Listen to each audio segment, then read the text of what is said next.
The gunshot echoed across the arid plains of Montana Territory, 1878, as Willow Patterson ducked behind her father's weathered barn, cursing the name Foster Lancaster with every fiber of her being. Another bullet splintered the wood just inches from her head, sending her heart racing as dust and debris rained down upon her auburn hair.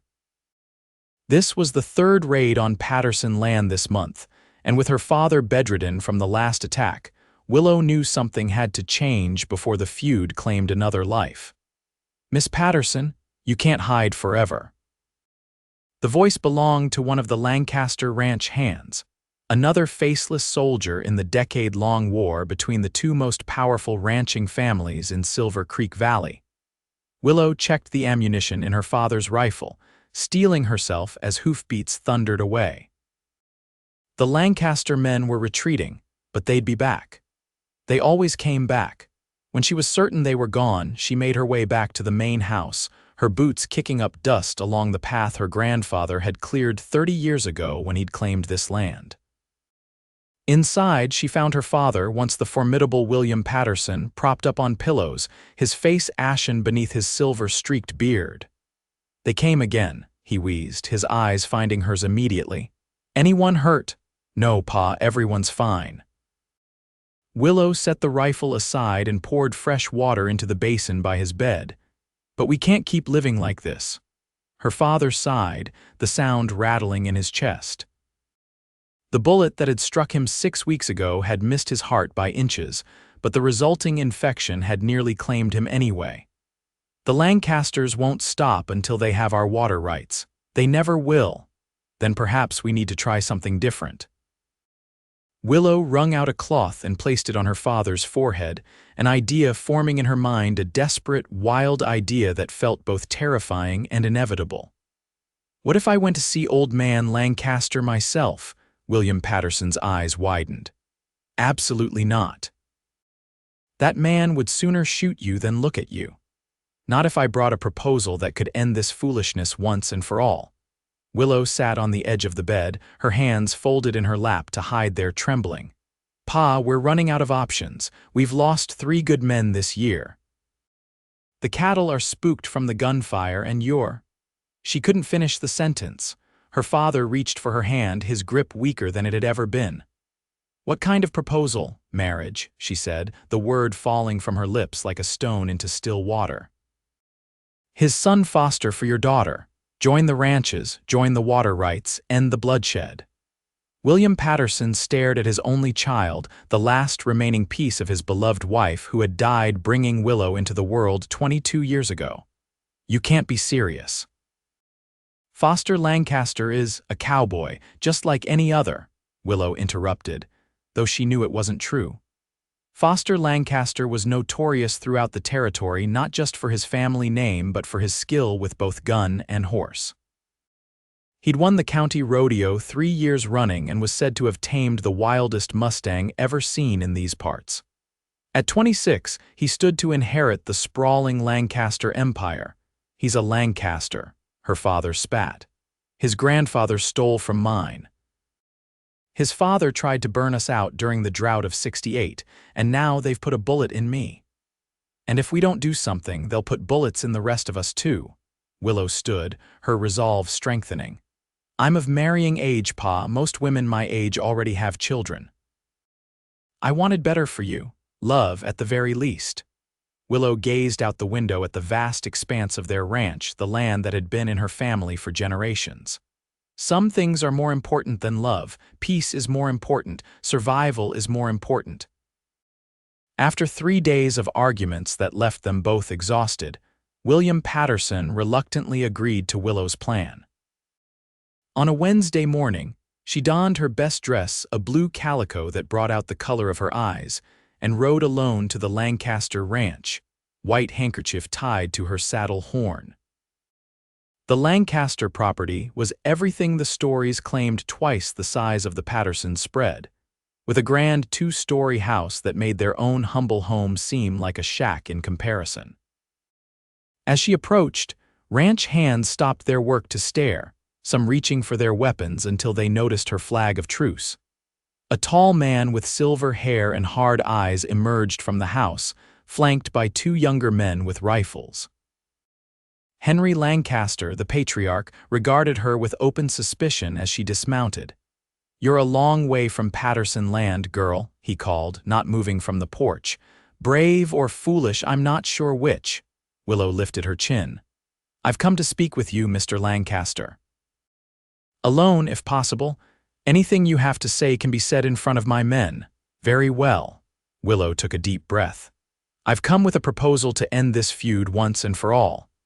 Henry Lancaster's eyebrows rose slightly, the only indication he was listening. "My father's condition worsens daily from the wound your men gave him," she continued, fighting to keep her voice steady. "And I suspect you've lost men as well. This feud serves neither family." "What are you proposing?" Lancaster's voice remained cold. "An alliance, through marriage." She forced herself to meet his gaze. "Between me and your son Foster." A startled laugh erupted from one of the men on the porch, younger than Henry, with the same square jaw and piercing eyes, but with hair the color of sun-bleached wheat rather than silver. Foster Lancaster, she realized, seeing him up close for the first time in years. "You can't be serious," Foster said, but his father held up a hand, silencing him. "Interesting." Henry Lancaster stroked his beard, studying Willow with newfound curiosity. "And the Patterson water rights would be joined with the Lancaster claims, as would our land. One family, one ranch." Willow held her ground, though her heart hammered in her chest. "No more bloodshed, no more fear." "Pa, you can't actually be considering this," Foster protested, but there was a calculating gleam in the elder Lancaster's eyes that told Willow he was doing exactly that.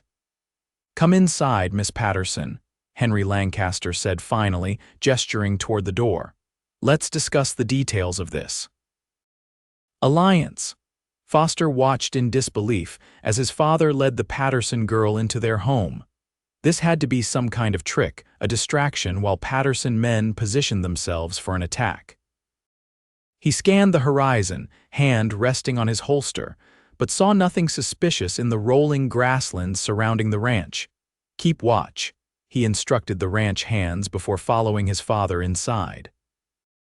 In the Lancaster parlor, with its leather furniture and hunting trophies, Willow Patterson sat with her back straight and her hands folded primly in her lap, looking for all the world like she was at a church social rather than in the home of her family's greatest enemies.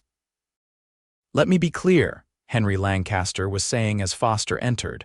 "I have no objection to ending this feud. It's cost me good men and good money, but I won't be swindled." "No one is attempting to swindle you, Mr. Lancaster," Willow replied coolly. "The terms are simple. I marry your son, our ranches combine, the feud ends. And your father, I'm supposed to believe he'll simply accept a Lancaster as a son-in-law after all these years."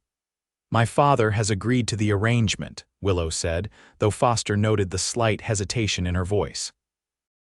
"He's tired of the fighting, as I'm sure you must be." "Foster," Henry turned to his son, "you've been uncharacteristically quiet." Foster leaned against the doorframe, arms crossed over his chest. "Because this is madness. Marry a Patterson, I'd sooner bed down with a rattlesnake." A flush crept up Willow's neck, but she didn't flinch. "The feeling is mutual, Mr. Lancaster, I assure you, but sometimes personal feelings must be set aside for the greater good." "The greater good," Foster scoffed.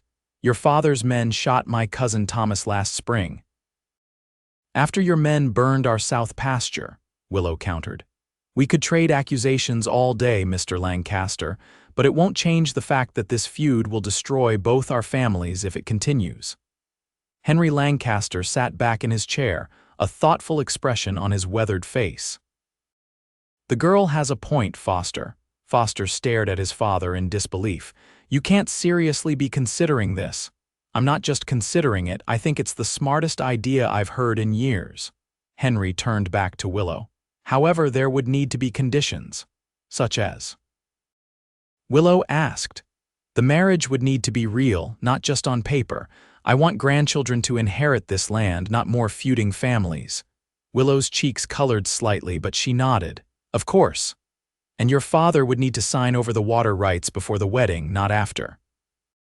At this, Willow hesitated. "I'm afraid that won't be possible. The transfer would happen as part of the marriage contract." Henry's eyes narrowed. "You expect a great deal of trust from men who have been shooting at each other for decades." "I expect the same trust I'm offering by coming here alone and unarmed," Willow replied. A tense silence fell over the room. Foster studied the Patterson girl-woman, really taking in her auburn hair and determined blue eyes. She was beautiful, he had to admit, in a fierce, proud way that reminded him of the wild horses he so loved to break. The thought of marrying her was absurd, and yet— "3 days," Foster said suddenly, drawing surprised looks from both Willow and his father. "Give me 3 days with Miss Patterson. If I'm to consider marrying her, I should at least get to know her, and it will give us time to draft a proper contract that satisfies both sides." Henry nodded slowly. "That seems reasonable. 3 days here?" Willow asked, a hint of alarm in her voice. "Alone? You'll be treated with every courtesy due a future Lancaster," Henry assured her, his tone making it clear the decision had been made. "We'll send word to your father of your extended stay." Willow clearly wanted to object, but she pressed her lips together and nodded. "Very well." 3 days. Excellent. Henry Lancaster stood, effectively ending the discussion.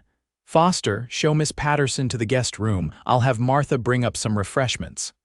As his father left the room, Foster found himself alone with Willow Patterson for the first time.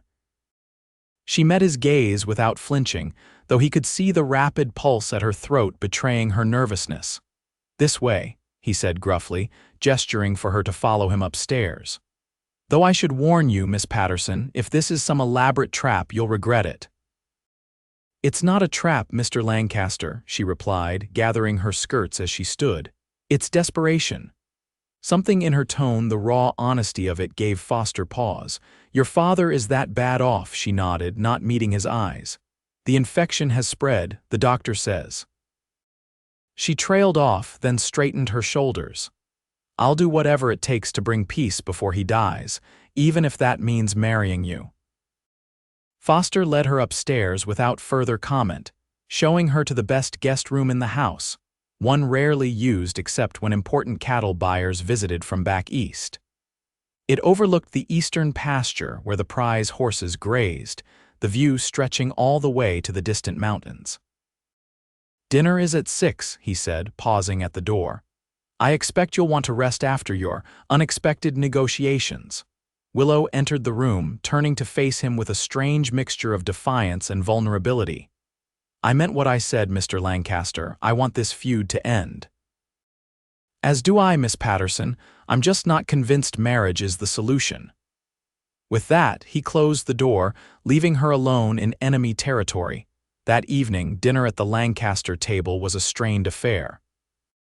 Willow, wearing the same blue dress she had arrived in, having brought no luggage for what she had expected to be a brief meeting, sat stiffly beside Foster.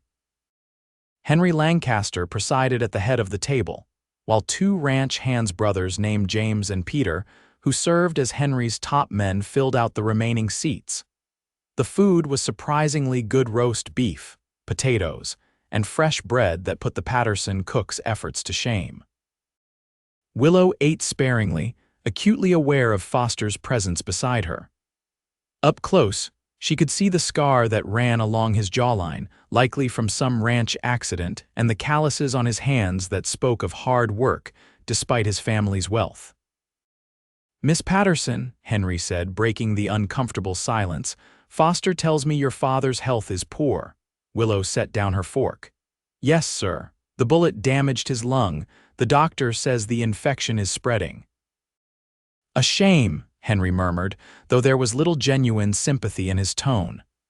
"William Patterson and I might be enemies, but he was always a worthy adversary." "He still is," Willow replied, a note of steel entering her voice. "And with proper medical care he could recover." "Medical care costs money," James remarked from across the table. "Word is the Patterson coffers aren't what they used to be." Willow's cheeks burned, but she kept her composure. "Our finances are none of your concern."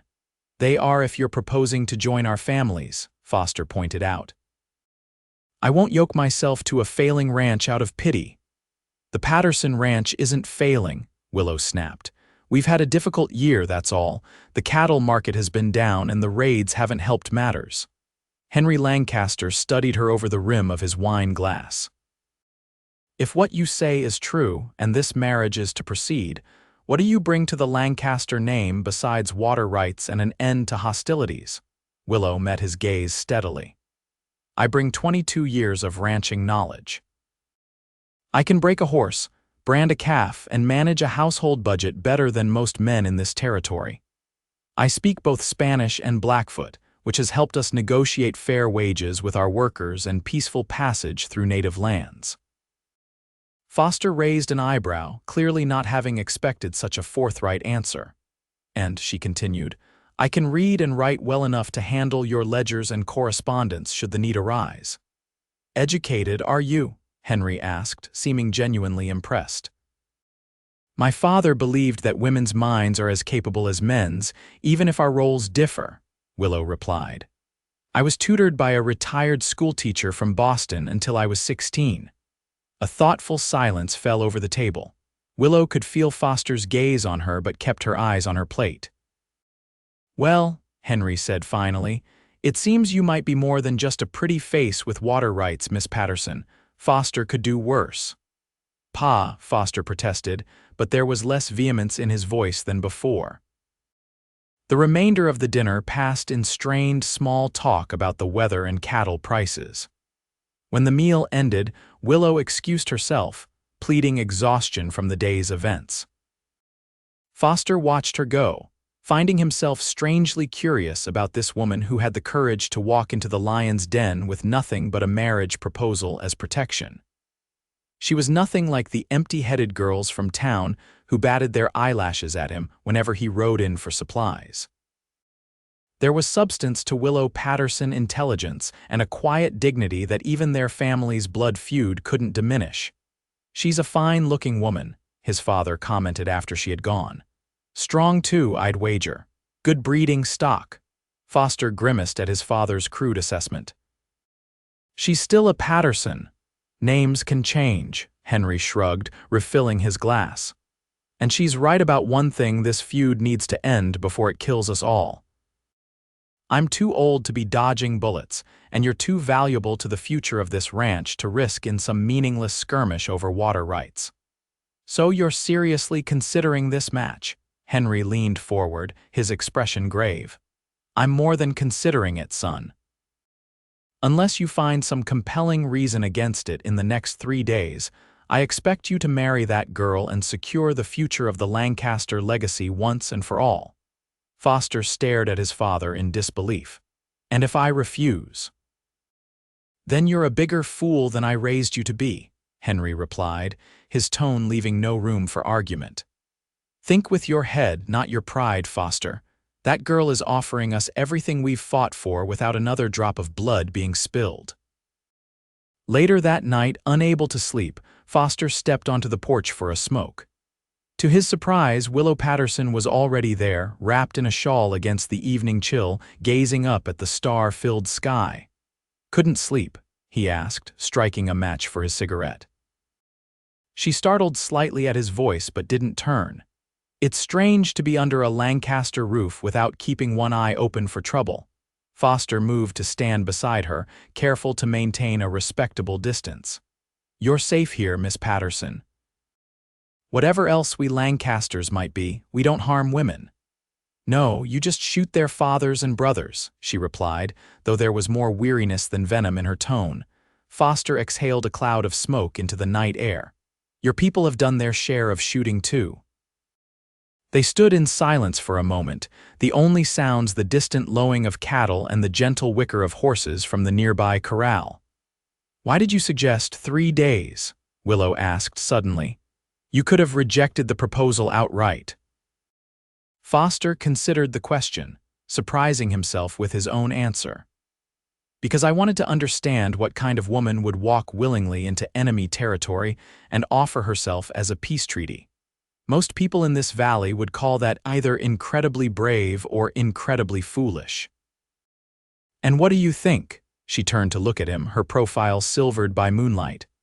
I think you love your father very much, he said softly, and I think you're more formidable than I gave you credit for. A ghost of a smile touched her lips. That's not an answer, Mr. Lancaster. No, I suppose it isn't. He took another drag of his cigarette. The truth is, I don't know what to think of you yet, Miss Patterson, but I'm curious enough to find out. Willow wrapped her shawl tighter around her shoulders, and if you don't like what you discover. Then we part ways, no hard feelings, and our families continue trying to kill each other until there's no one left to inherit either ranch. He said it matter-of-factly, but the stark reality of his words hung heavy in the air between them. A cheerful prospect, Willow murmured. Foster surprised himself by chuckling. You have a sharp tongue, Miss Patterson, so I've been told, she sighed, turning back to the night sky. My mother had one too, according to my father. He says that's what made him fall in love with her. She never let him get away with anything. Something about the wistfulness in her voice touched Foster in a way he hadn't expected. You never knew her, Willow shook her head. She died bringing me into the world. It's just been Pa and me and the ranch hands who have become like family. Foster nodded, understanding all too well. His own mother had succumbed to influenza when he was 12, leaving a hole in the Lancaster household that had never quite been filled. It's hard, growing up without a mother. Harder still to possibly lose the only parent you have left, Willow replied softly, and Foster caught the gleam of unshed tears in her eyes before she blinked them away. An unexpected urge to comfort her rose within him, but he tamped it down. This woman was still a Patterson, still the daughter of the man who had been his father's sworn enemy for longer than Foster had been alive. And yet, get some rest, Miss Patterson, he said, dropping his cigarette and crushing it beneath his boot. Tomorrow, I'd like to show you the Lancaster ranch. If you're to be its mistress one day, you should know what you're getting yourself into. Willow looked surprised by the offer, then nodded. I'd like that, thank you. As she turned to go back inside, Foster found himself watching her retreating figure with a mixture of curiosity and something else he couldn't quite name. Whatever happened over the next 3 days, he suspected nothing between the Lancasters and Pattersons would ever be quite the same again. The next morning dawned clear and bright, with the kind of crystalline blue sky that made the Montana Territory famous. Willow rose early, having slept fitfully in the unfamiliar bed. She washed her face in the basin provided, wishing desperately for a change of clothes. The blue calico dress she had worn for 2 days now was starting to look decidedly worse for wear. A knock at her door startled her. Yes, she called, hastily smoothing her hair. It's Martha, miss, came an older woman's voice. Mr. Lancaster, the younger Mr. Lancaster, asked me to bring you these. Willow opened the door to find a gray-haired woman with kind eyes holding a stack of folded clothing. They belonged to Mr. Foster's sister, Emily, before she married and moved to California, Martha explained, setting the clothes on the bed. He thought you might appreciate a change. Surprised by the thoughtfulness of the gesture, Willow thanked the housekeeper. After Martha left, she examined the clothing, a simple but well-made riding skirt in brown wool, a cream-colored blouse, and a leather vest that had clearly been crafted by skilled hands. Dressed in Emily Lancaster's clothes, which fit remarkably well, Willow made her way downstairs. Foster waited in the entryway, dressed for riding in denim pants, a blue cotton shirt, and a wide-brimmed hat he held in his hands. He looked up as she descended the stairs, his expression unreadable as he took in her appearance. They suit you, he said simply. Emily was about your size. Please thank her for me when you next write, Willow replied, oddly touched by the loan. I will. Foster opened the front door. Breakfast is ready in the cookhouse. I thought we'd eat with the men before heading out. The Lancaster cookhouse was a large, airy building where the ranch hands took their meals. As Willow entered with Foster, conversation stopped abruptly, 24 pairs of eyes turning to stare at the Patterson woman in their midst. Miss Patterson will be joining us this morning, Foster announced, his tone making it clear no comments were welcome. She's a guest of the family. The men nodded, some murmuring greetings, others simply watching with undisguised curiosity as Foster led Willow to a table where plates of eggs, bacon, and biscuits waited. "Your men seem surprised to see me," Willow observed quietly as they sat down. "They've spent years being told Pattersons are the enemy," Foster replied, passing her a jar of preserves. "Can't blame them for being confused." They ate in companionable silence for a few minutes before Willow spoke again. "Your operation seems larger than I realized. How many men do you employ?" 25 regular hands, more during roundup and branding season," Foster answered. "Your father has what, 10? 8 now," Willow admitted. "We lost 2 in the last altercation." Foster had the decency to look somewhat regretful. This feud has cost both sides dearly. "Yes," Willow agreed softly. "It has." After breakfast, Foster saddled 2 horses, his own chestnut stallion and a gentle bay mare for Willow. "She's called Penny," Foster said as Willow stroked the mare's velvety nose. "Steady and sweet-tempered, but she can run when asked." "She's beautiful," Willow murmured, accepting Foster's help to mount.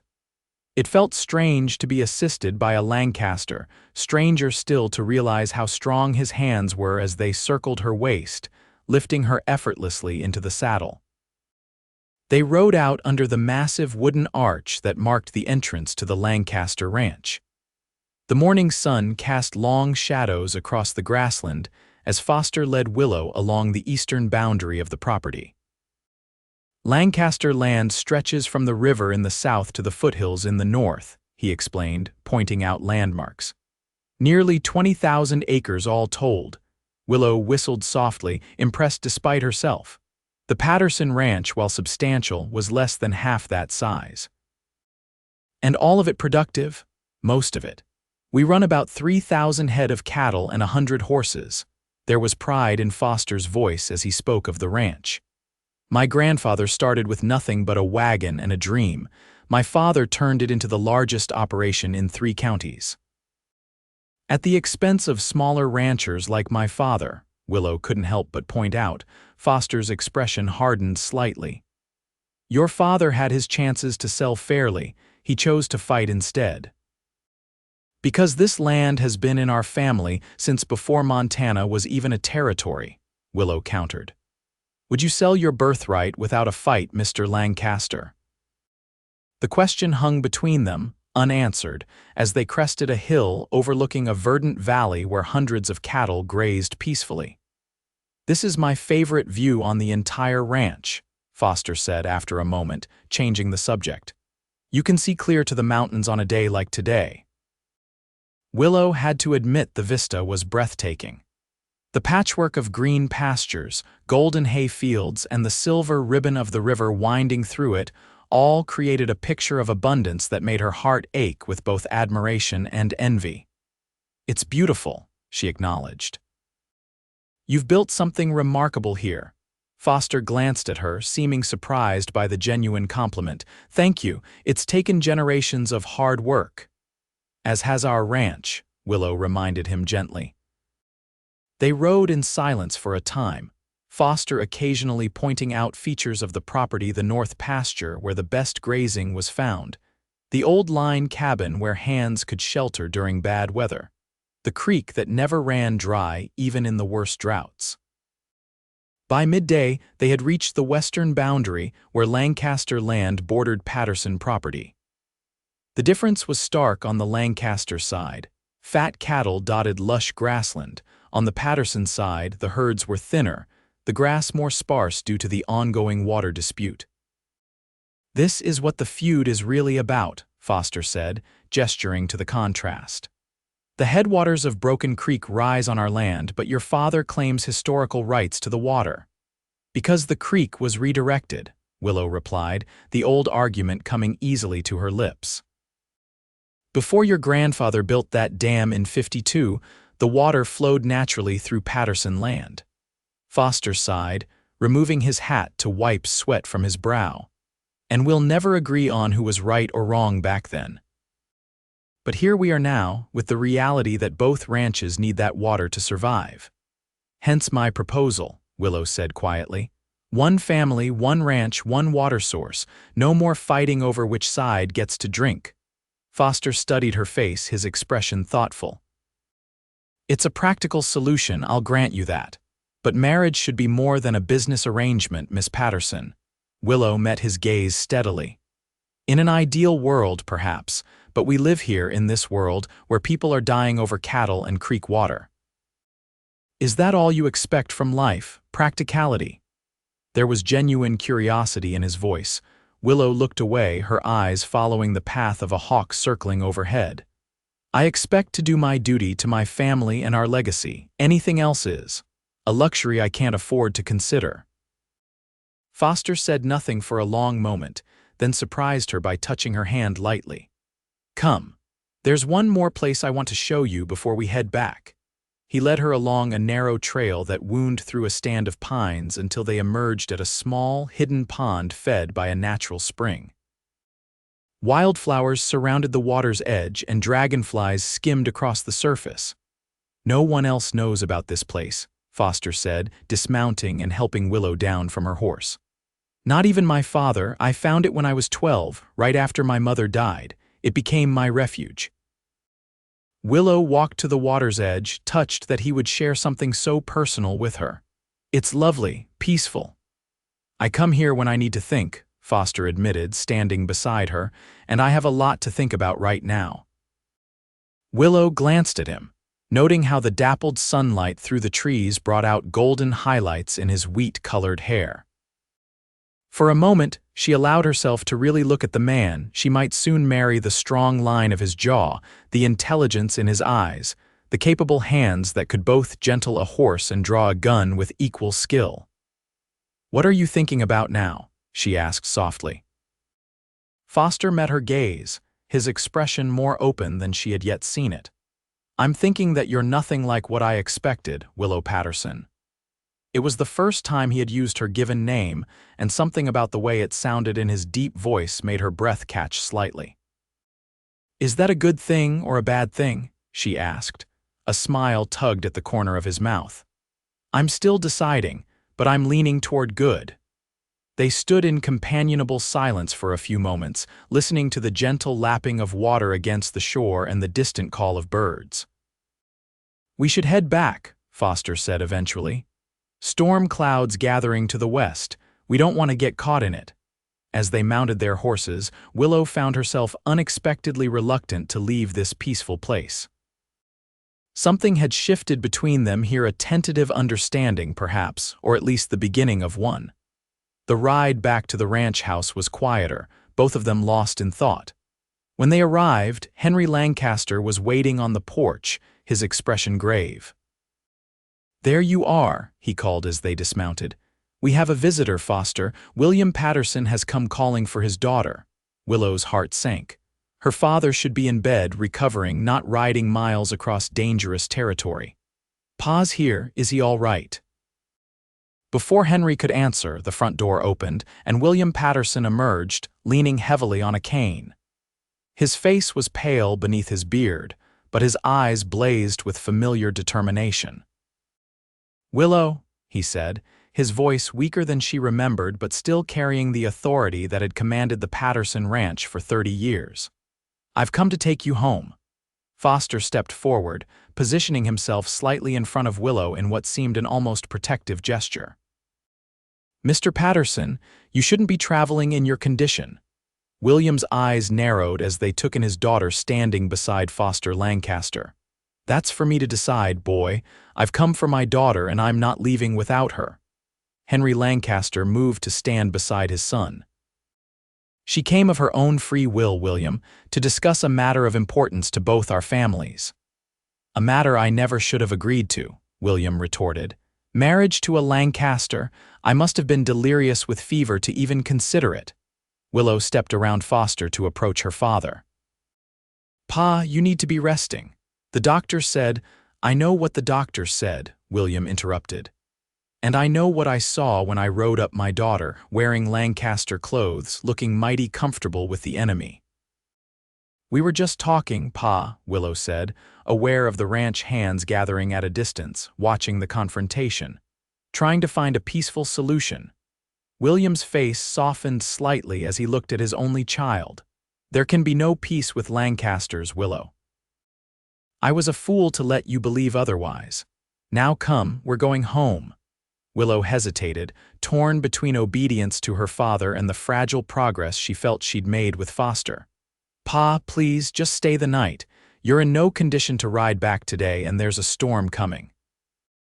"Listen to your daughter, William," Henry said, his tone surprisingly conciliatory. "Whatever our differences, I won't turn a sick man out in bad weather. Stay the night. We can all talk in the morning when tempers have cooled." William Patterson looked as though he might refuse, but a fit of coughing overtook him and he sagged against his cane.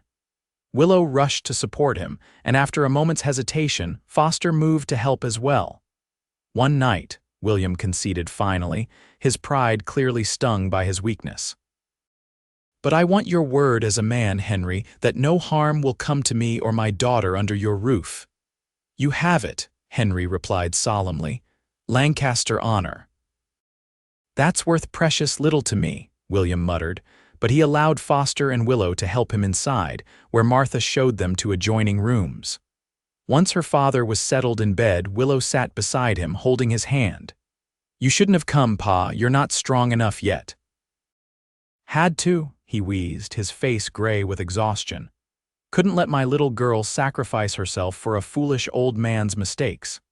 "It's not a sacrifice if it brings peace," Willow insisted gently, "and Foster Lancaster isn't. He isn't what I expected." William's eyes sharpened. "Don't tell me you're developing feelings for the boy." "No," Willow said quickly, though the denial felt somewhat hollow. "But I think he's reasonable. I think we could make this work, Pa." "Lancasters have never been reasonable where Pattersons are concerned," William said bitterly. "And I won't see you tied to one for life based on one day of pretty talk and riding lessons." Willow sighed, knowing better than to argue with her father when he was in this mood. "Rest now, Pa. We can discuss it tomorrow."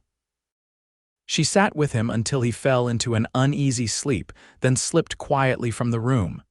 In the hallway, she nearly collided with Foster, who appeared to have been waiting for her. "How is he?" Foster asked, genuine concern in his voice. "Exhausted," Willow replied. The journey was too much for him in his condition.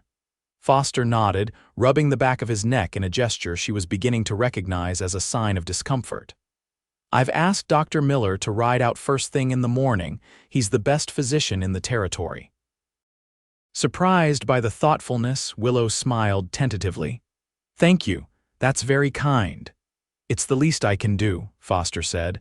"After all, it's partly our fault he's in this condition to begin with." They stood in awkward silence for a moment before Foster spoke again. "I enjoyed our ride today, Miss Patterson, despite the circumstances." "So did I, Mr. Lancaster." Willow found herself wishing they could return to the easy conversation they'd shared by the hidden pond, away from the weight of family history and expectations. "Willow," Foster said suddenly, his voice low, "I've been thinking about your proposal," and whatever he had been about to say was interrupted by a crash of thunder that rattled the windows, followed by the sound of running feet and a shout from downstairs. "Foster," it was James, the foreman. "The south pasture fence is down and the cattle are scattering in the storm," Foster cursed under his breath. "I have to go," he told Willow, already turning toward the stairs. "We'll talk tomorrow." Willow watched him disappear down the hallway, wondering what he had been about to tell her. The storm raged outside, rain lashing against the windows as lightning illuminated the darkened landscape in brief, brilliant flashes. She returned to her room, changing into a nightgown Martha had provided, and sat by the window watching the fury of nature unleashed across the land both families claimed as their own. The storm lasted well into the night. Unable to sleep, Willow eventually made her way downstairs to the kitchen in search of tea, only to find Foster there, soaked to the skin and mud-splattered, warming himself by the stove. "You're still up," he said, looking surprised to see her. "Couldn't sleep," Willow admitted, wrapping her shawl tighter around her shoulders, suddenly aware she was in her nightclothes. The storm? Foster nodded, pouring a cup of coffee from the pot on the stove. It was a bad one. Lost a few head to lightning strikes, but most of the herd is secure now. I'm sorry for your losses, Willow said sincerely, moving to prepare her tea.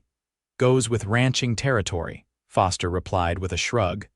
My father used to say we're all just one storm away from disaster in this business. My father says something similar, Willow remarked, the shared sentiment reminding her of how much the two families had in common despite their feud. Foster watched her as she steeped her tea, his expression thoughtful. Your father is a proud man.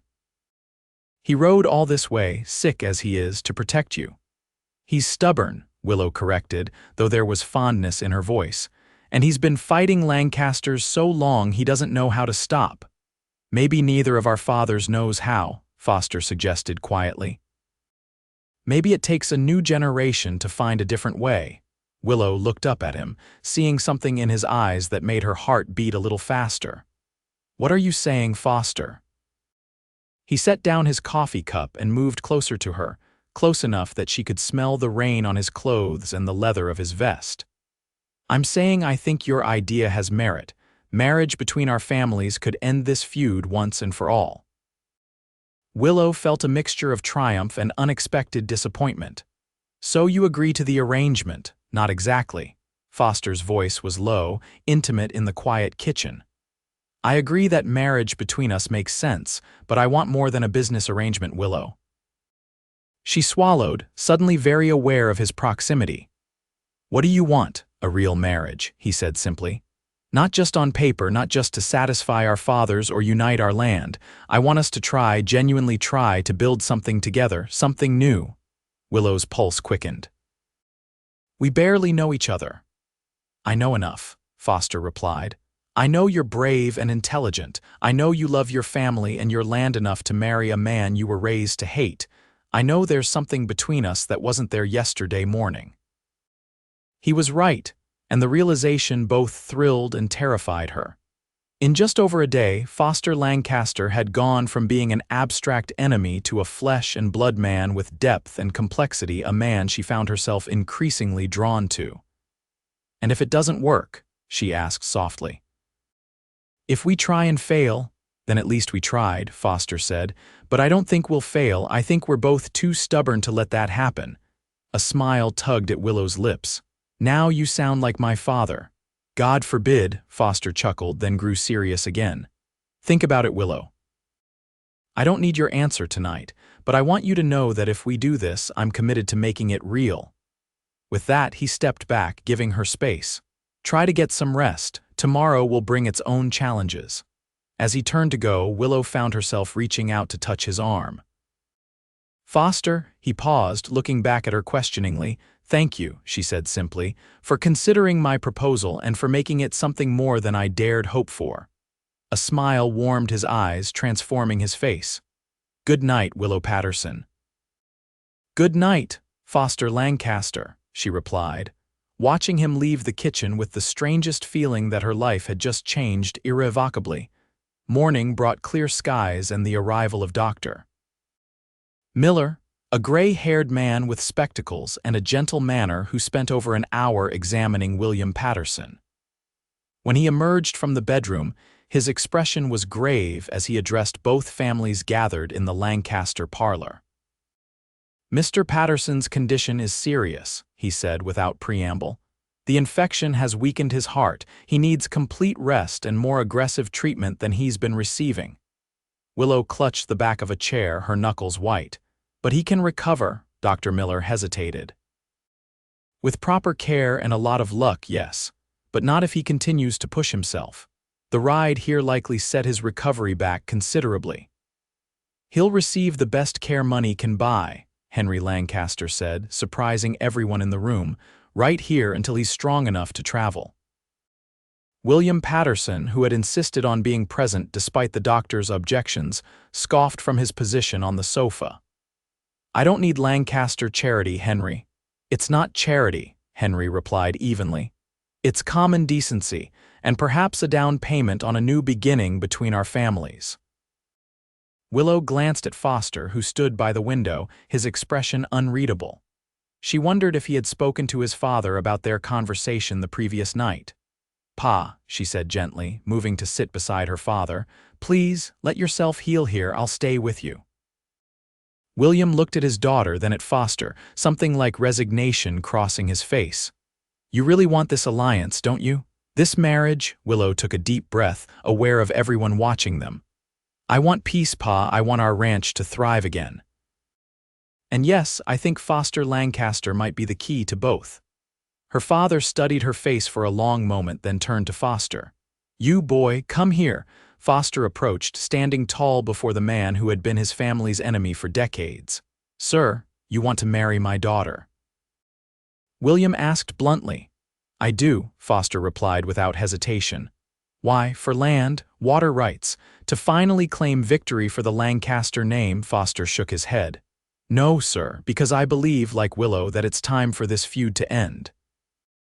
And because in the short time I've known your daughter, I've come to respect and admire her more than any woman I've ever met."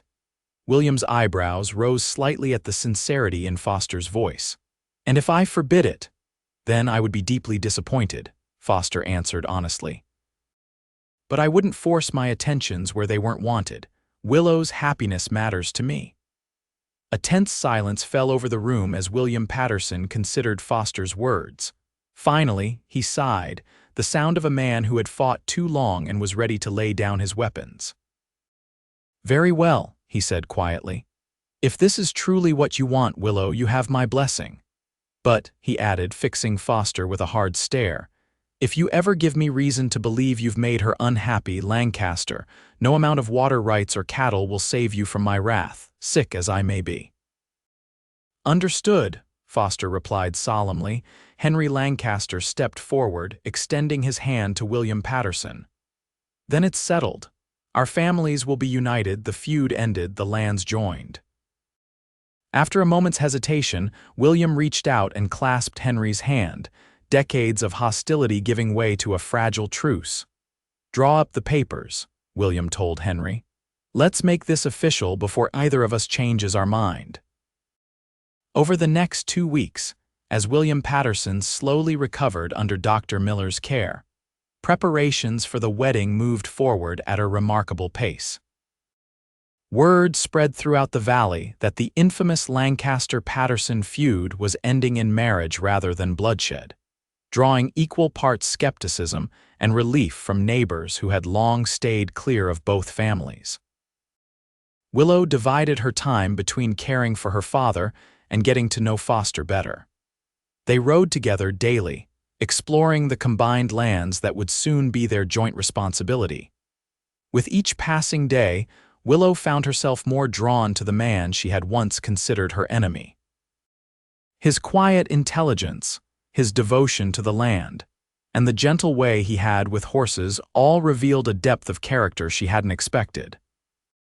For his part, Foster discovered that Willow was everything she had claimed to be and more capable, knowledgeable about ranching, and possessed of a quick wit that increasingly made him smile.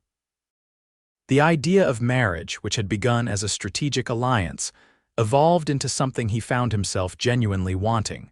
One evening, a week before the wedding, Foster found Willow sitting alone on the porch swing, watching the sunset paint the western sky in brilliant oranges and pinks. "May I join you?" he asked, holding out a small package wrapped in brown paper. "Of course," Willow replied, making room for him on the swing. Foster sat beside her, their shoulders almost touching. "I have something for you, a gift." Surprised, Willow accepted the package. "You didn't have to get me anything." "I wanted to," Foster said simply. "Open it." Willow carefully unwrapped the paper to reveal a small leather-bound book. Opening it, she found it was a journal, the pages blank except for an inscription on the first page in Foster's neat handwriting. "For Willow, that we might write our own history, free from the burdens of the past. Yours, Foster?" Touched beyond words, Willow ran her fingers over the inscription. "It's perfect," she whispered. "I thought," Foster said quietly, that we could start fresh. Record our own story, beginning with our wedding day. Willow looked up at him, moved by the thoughtfulness of the gift and the sentiment behind it. I'd like that very much. Foster's gaze dropped to her lips, and for a moment Willow thought he might kiss her. Instead, he reached out and gently tucked a strand of hair behind her ear, his fingers lingering against her cheek. I never thought I'd say this, he murmured, but I'm looking forward to marrying you, Willow Patterson. And I you, Foster Lancaster, she replied softly, surprising herself with how true the words felt. The moment was interrupted by the sound of approaching hoofbeats. Foster tensed, old habits dying hard as he instinctively reached for the pistol he no longer wore around the ranch house. A rider approached, silhouetted against the sunset. As he drew closer, Willow recognized Jacob, one of the Patterson ranch hands. Miss Willow. Jacob called, reining in his horse. Thank goodness you're here. What is it, Jacob? Willow asked, rising from the swing, alarm coursing through her at the urgency in his voice. It's the ranch, Jacob said, dismounting. There's been trouble. A group of men rode in yesterday, claiming they were sent by Mr. Lancaster to survey the property boundaries. When Pete questioned them, they pulled guns. They've taken over the main house, saying the land is now theirs by right. Foster stood, his expression darkening. What men? Not our hands, surely? No, sir, Jacob replied, eyeing Foster warily. Strangers. They had papers they claimed were signed by both Mr. Patterson and Mr. Lancaster, transferring ownership. Forgeries, Foster spat. Father, we need to, he turned to call for Henry, only to find his father already standing in the doorway, having overheard the conversation. How many men? Henry Lancaster asked sharply. 6 that I counted, Jacob answered, armed to the teeth. They've got Pete and the others locked in the bunkhouse. William Patterson appeared behind Henry, leaning heavily on his cane but with fire in his eyes. Someone's trying to take advantage of our truce, thinking we're weak with divided attention. Foster looked at Willow, seeing the fear and determination warring in her expression. We'll handle this, he promised her. Together. I'm coming with you, she said firmly. Absolutely not, both Foster and William said in unison, then looked at each other in surprise at their agreement. It's my home, Willow insisted. My responsibility. Foster took her hands in his. And soon it will be our home, our shared responsibility, but right now I need to know you're safe while we deal with these men. Please, Willow. Something in his tone, the genuine concern, the lack of condescension, made Willow relent. Be careful, she said softly. All of you. Within the hour, Foster had assembled a group of 10 Lancaster men, armed and ready to ride. To his surprise, William Patterson insisted on joining them, despite his weakened condition. It's my land they're threatening, he said stubbornly when Foster tried to dissuade him. I may not be able to fight, but I can damn well be present when you run those vermin off my property. Reluctantly, Foster agreed, though he assigned 2 men specifically to ensure William's safety.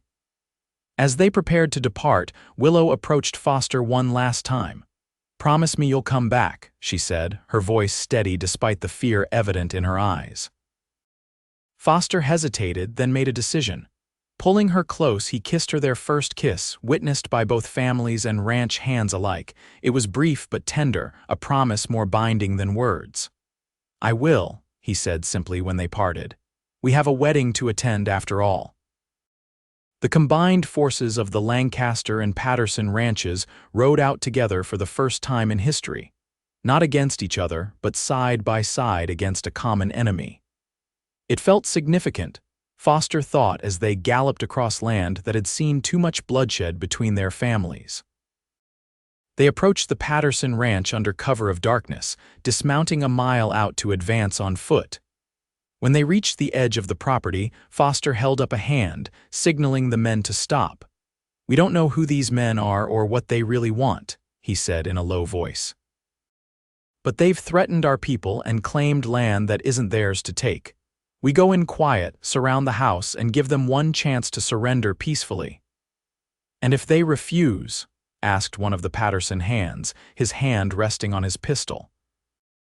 Then we show them what happens when someone threatens a Lancaster and a Patterson in the same day, Foster replied grimly. The men nodded, their former enmity forgotten in the face of a new threat. They spread out, encircling the Patterson house where lamplight shone through the windows. Foster and Henry took position at the front with William a safe distance behind. When everyone was in place, Foster stepped forward. "You men in the house," he called out, his voice carrying in the night air. "This is Foster Lancaster. You're trespassing on Patterson land that's under the protection of both our families. Come out with your hands up and you can leave peacefully." For a long moment, there was silence. Then the front door opened and a man stepped out onto the porch, a rifle held casually in his hands. Even in the dim light, Foster recognized him Silas Blackburn, a notorious land grabber who had been run out of 3 counties for similar schemes. Well, Blackburn drawled. "If it isn't young Lancaster, heard you and old Patterson were at each other's throats. Seems I heard wrong." "You heard what everyone was meant to hear," Henry Lancaster said, stepping up beside his son. "But the feud is over, Blackburn, and you've made a serious mistake." Blackburn laughed, a harsh sound in the quiet night. "Have I? Seems to me I've got possession of this fine property, and possession is 9/10 of the law, they say." "And the other 10th, William Patterson called from behind them, his voice weaker than usual but still commanding, "is a bullet between the eyes for men who steal what isn't theirs." Blackburn's smile faltered as he peered into the darkness. "William Patterson, heard you were on your deathbed. Reports of my demise have been greatly exaggerated," William replied dryly. "Now get the hell off my land before I decide to hasten yours." Foster could sense Blackburn assessing the situation, counting the shadowy figures surrounding the house, weighing his odds. "You're outgunned and surrounded, Blackburn," he said evenly. "Whatever you were paid to do this, it's not worth dying over." For a tense moment, it seemed Blackburn might resist. Then, with a curse, he lowered his rifle. "Boys," he called over his shoulder, "seems we've overstayed our welcome." One by one, 5 more men emerged from the house, hands raised. Foster's men quickly disarmed them, while others freed the Patterson hands from the bunkhouse. "Who put you up to this?" Foster demanded, confronting Blackburn as his men tied the intruder's hands. Blackburn spat on the ground. "No one put me up to anything. Heard the Pattersons and Lancasters were finally killing each other off for good. Seemed like a fine time to step in and claim the spoils." "Well, you heard wrong," Foster told him coldly. "And I suggest you spread the word when you get to whatever jail they throw you in. The Patterson and Lancaster ranches stand together now. Anyone who threatens one threatens both." The county sheriff arrived the next morning to take custody of Blackburn and his men. By then, the combined ranch hands had secured the property and begun assessing any damage. Surprisingly, little had been done. Blackburn had been more interested in claiming the land than destroying it. When they returned to the Lancaster ranch, Willow was waiting anxiously on the porch. At the sight of Foster riding beside her father, both unharmed, the tension visibly drained from her body. She ran to meet them as they dismounted, embracing her father first, then turning to Foster. Without hesitation, she threw her arms around his neck. "You're safe," she breathed. Foster held her close, breathing in the scent of her hair. "I promised, didn't I?" Over the next few days, something fundamental shifted between the two families. Ranch hands who had once eyed each other with suspicion now worked side by side, repairing fences and moving cattle. Henry Lancaster and William Patterson could be found in the evenings sharing a bottle of whiskey and swapping stories that somehow grew more amicable with each glass. And Foster and Willow, free from the immediate pressure of crisis, found time to truly get to know one another. They took long rides together, talking about everything from childhood memories to dreams for the future of their combined lands. They played chess in the evenings, Foster teaching Willow the strategy of the game while she consistently surprised him with her quick grasp of tactics. They read to each other from Foster's extensive library, discovering shared tastes in literature and philosophy. 3 days before the wedding, Foster took Willow back to the hidden pond, now even more beautiful with late summer wildflowers in full bloom around its edges.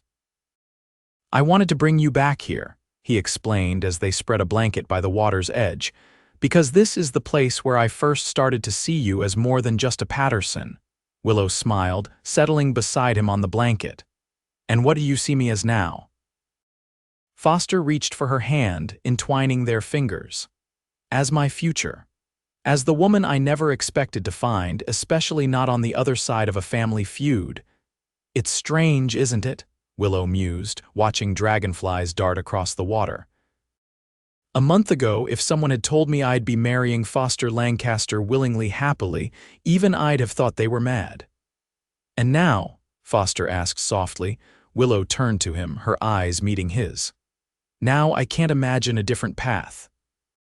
It's as if all the hatred and fighting were leading us here to this moment, to each other." Foster touched her cheek gently. "I think I'm falling in love with you, Willow Patterson, and that's something I never thought I'd say to a Patterson." "And I with you, Foster Lancaster," she whispered, leaning into his touch. "Despite your unfortunate last name." He laughed, then kissed her a real kiss this time, unhurried and tender, full of promise for their future together. When they finally parted, both a little breathless, Foster reached into his pocket and pulled out a small velvet box. "I've been carrying this for days, waiting for the right moment," he said, opening the box to reveal a delicate gold ring set with a single diamond. "It was my mother's. I'd be honored if you'd wear it." Tears sprang to Willow's eyes as she took in the simple elegance of the ring.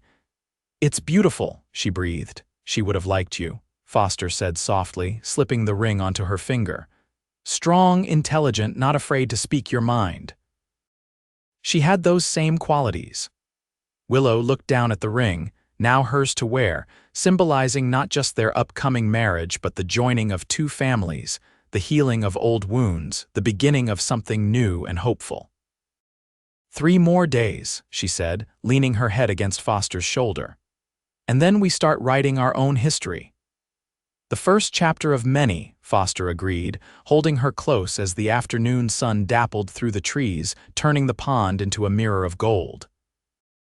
The wedding day dawned clear and bright, with just enough of a breeze to rustle the leaves of the cottonwood trees that had been decorated with ribbons and flowers for the occasion. The ceremony would take place on neutral ground, a meadow halfway between the Lancaster and Patterson ranches, symbolizing the new unity between the families. In the Patterson guest room at the Lancaster house, Willow stood before a full-length mirror.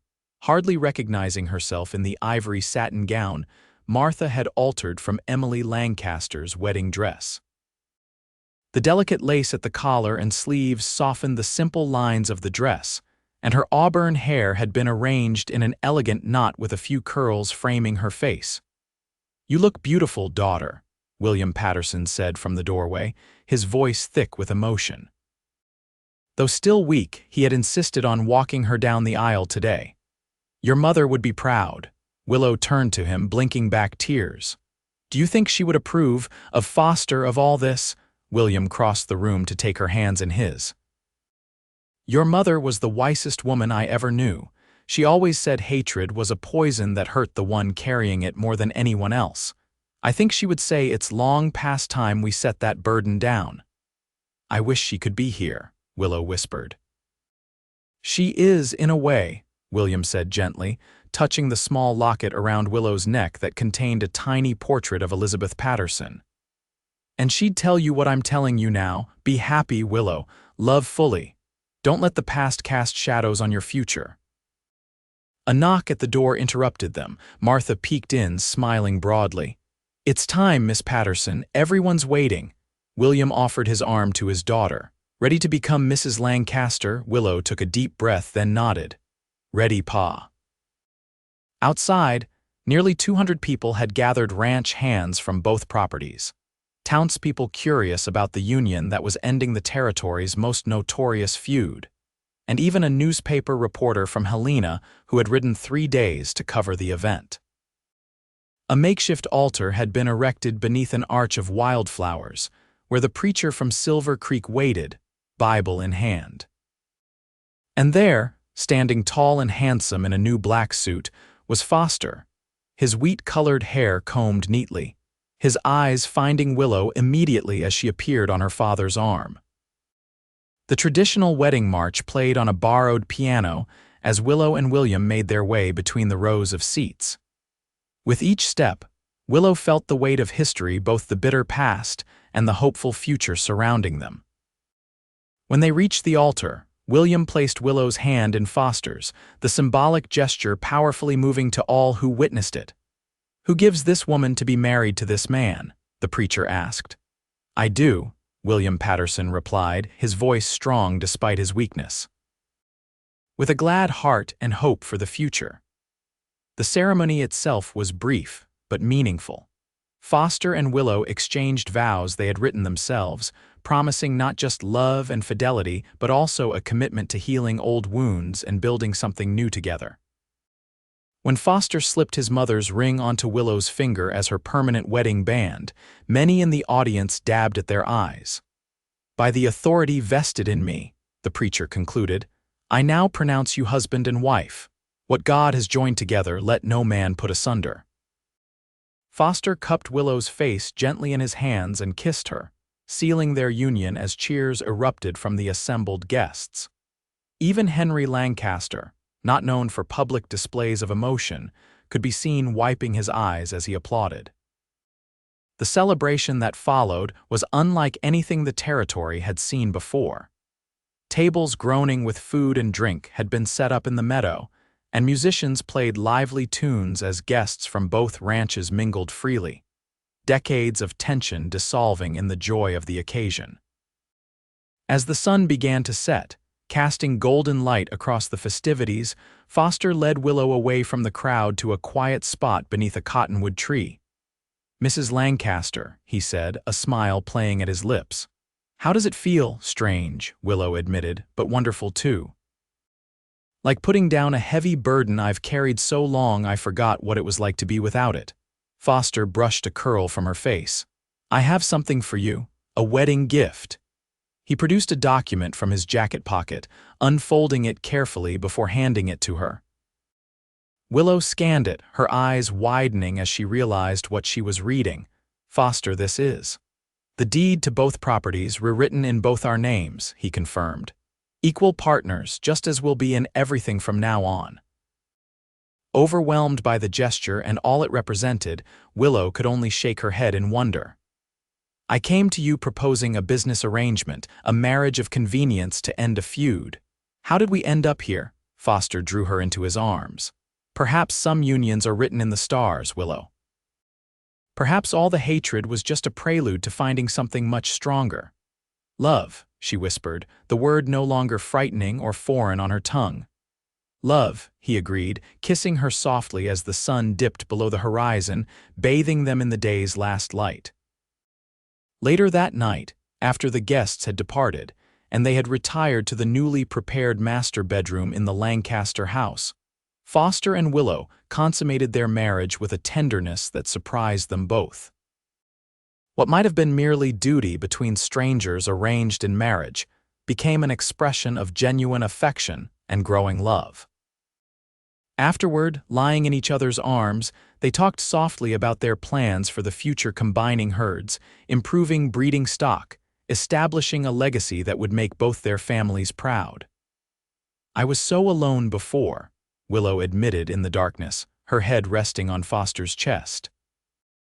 "Even surrounded by ranch hands and my father, I felt isolated, carrying the weight of the Patterson name, the responsibility of the feud."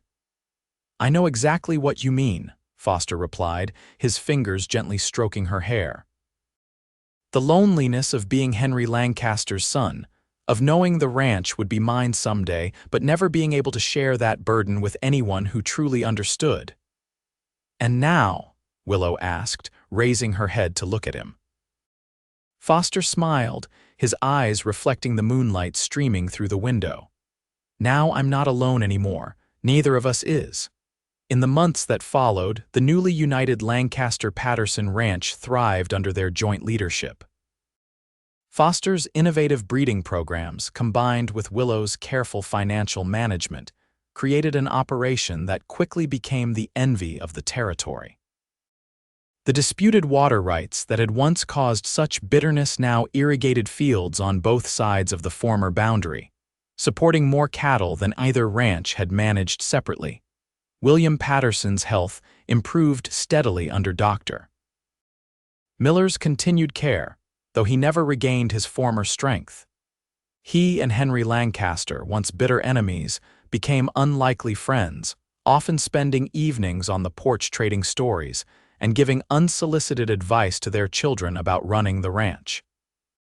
A year after the wedding, on a crisp autumn day much like the one they had married on, Willow found Foster by the hidden pond, where he often went to think when faced with difficult decisions. "I thought I might find you here," she said, approaching him with a mysterious smile. Foster rose to greet her with a kiss. "Just thinking about the new breeding stock arriving tomorrow. Is everything all right? You seem different somehow." Willow took his hands in hers, her eyes shining. "Everything is wonderful, Foster, but there's going to be a change around the ranch soon." "What kind of change?" he asked, brow furrowing in concern. "In about 7 months," Willow said softly, placing his hand on her still flat stomach.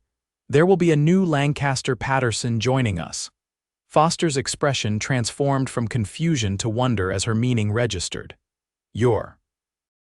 Willow nodded, laughing at his stunned reaction. "Yes, husband, we're going to have a baby." With a whoop of joy, Foster lifted her off her feet, spinning her in a circle before setting her gently back down, suddenly concerned. "Should I not have done that? Are you all right?" "I'm perfectly fine," Willow assured him, amused by his sudden protectiveness. "And very, very happy." Foster pulled her close, his hands cradling her face. "I love you, Willow Lancaster, more than I ever thought possible when you rode onto our ranch with that crazy proposal." "And I love you, Foster Lancaster," she replied, standing on tiptoe to kiss him. "My enemy, my husband, my heart." They remained by the pond until twilight, talking excitedly about the future, about the child who would be born into a world without the hatred and division that had shaped their own childhoods. A child who would know only the united legacy of 2 families that had found their way from bitter enemies to beloved partners. As they rode home together in the gathering dusk, Willow reflected on how much had changed in just over a year. She had married a Lancaster to end a feud, expecting at best a cordial partnership.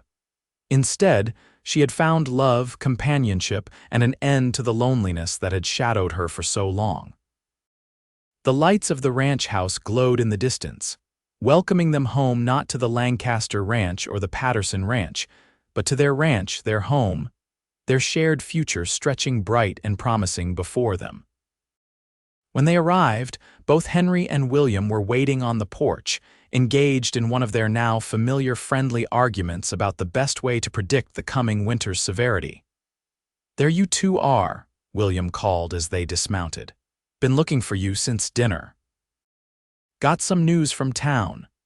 "We have news too, Pa," Willow said, exchanging a meaningful glance with Foster as they climbed the porch steps hand in hand.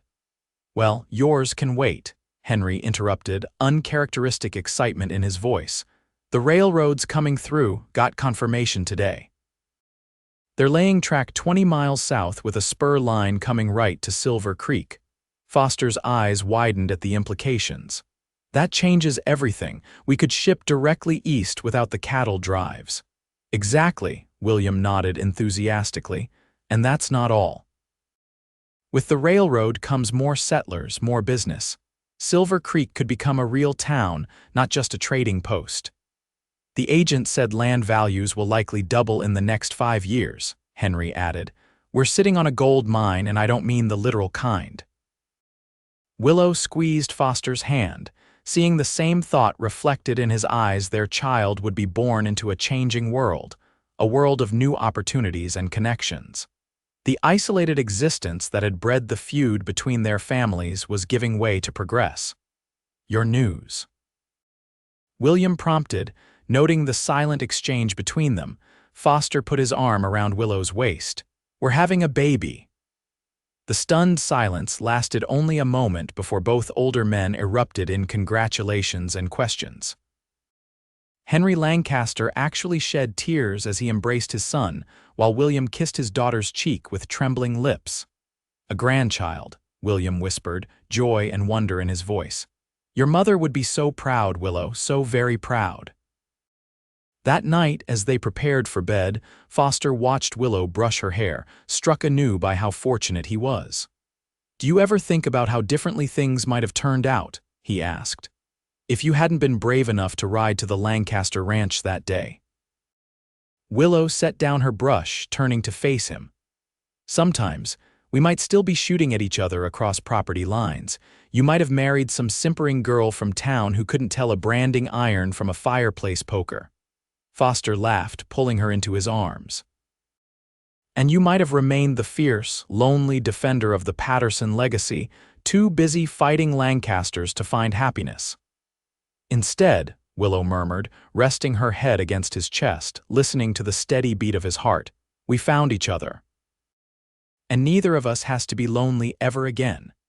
Foster placed a gentle hand on her stomach, where their child grew. "Nor will this little one. A Lancaster Patterson with 2 loving parents and 2 grandfathers who have finally learned that some things are more important than old grudges." "Our own family," Willow said softly, the words still new and wondrous on her tongue. "Our own legacy." "The best kind," Foster agreed, kissing her tenderly. "One built on love, not hatred, on unity, not division." As they drifted to sleep in each other's arms, Willow thought about the journal Foster had given her before their wedding. Tomorrow, she decided, she would make a new entry, not just recording the day's events, but capturing this moment of perfect contentment, of a future full of promise. She had married the cowboy to end a feud. In doing so, she had found so much more: the end of loneliness, the beginning of love, and the creation of a new family that would carry forward the best of both their legacies for generations to come.